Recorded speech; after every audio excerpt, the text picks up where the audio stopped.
The wind was carrying on something fierce that evening, yowling and rattling the shutters of the old Sexton house. Built back in 1870 by Owen Mosley, the town's cemetery caretaker. What folks used to call a sexton. People always said there was something strange about that place. Owen, a quiet man, had spent his whole life among the dead. His job was to tend the graves, dig the plots, and keep the grounds looking respectable. Owen's girl, Annabelle, had been floating on clouds for weeks, talking about the town dance coming up. She had a dress that shimmered like a creek in the moonlight. That old place hadn't seen that much joy in a long while. Her laughter filled the halls, bouncing off the cracked walls like music. Owen would sit on the porch, watching her spin in the yard, half smiling through the pain of losing her mama years before. But come evening, the sky turned an angry kind of gray, and the clouds rolled in thick like smoke. Owen told her she wasn't going nowhere in that storm. He said it was too dangerous, said the lightning was bad news, said he had a bad feeling. Annabelle wasn't having it. She cried, she begged, even shouted a little, tears running down her cheeks. But Owen stood firm, and that broke her heart clean in two. She stomped up and down the old floors, her shiny dress rustling, not knowing what to do. The storm outside was throwing a fit. Thunder cracked so loud, it made the walls shake, and lightning lit up the sky like the 4th of July. Annabelle made her way up to the tower room, where she always went to when she needed to think.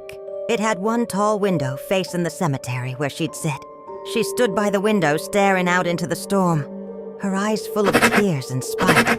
Wind howled and rain slapped the panes. She whispered something, maybe a prayer, maybe a curse. No one will ever know.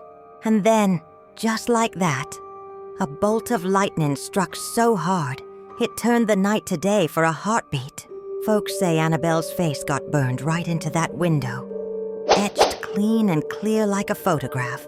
She dropped to the floor, her scream echoing through the whole house, dead as a doornail.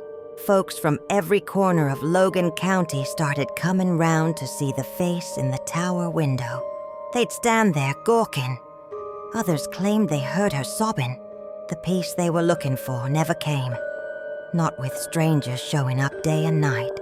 Owen tried ignoring it, but that window wouldn't let her rest. By 1920, Owen finally had enough. He painted over the window, thick and solid, hoping to block the world from seeing his baby girl's last breath, frozen in time. I just saw her to ask for him. Chapter 3. Nurse on duty turned pale. A few nights later, Miss G disappeared. Her aunt and uncle thought she was upstairs asleep, but her bed was never touched. Her boots were gone from the mat. Only her red ribbon remained, fluttering on the back porch rail, like it had been caught in the wind and tied there by invisible hands. A search began. Days passed. Nothing. Until a boy picking wildflowers behind the chapel stumbled on something strange. A handprint in the frost. Small like a woman's, still fresh, but no footprints around it. That was the beginning of the stories. And sometimes, she leaves something behind. A red ribbon. It'll be tied to a tree branch or left on a park bench.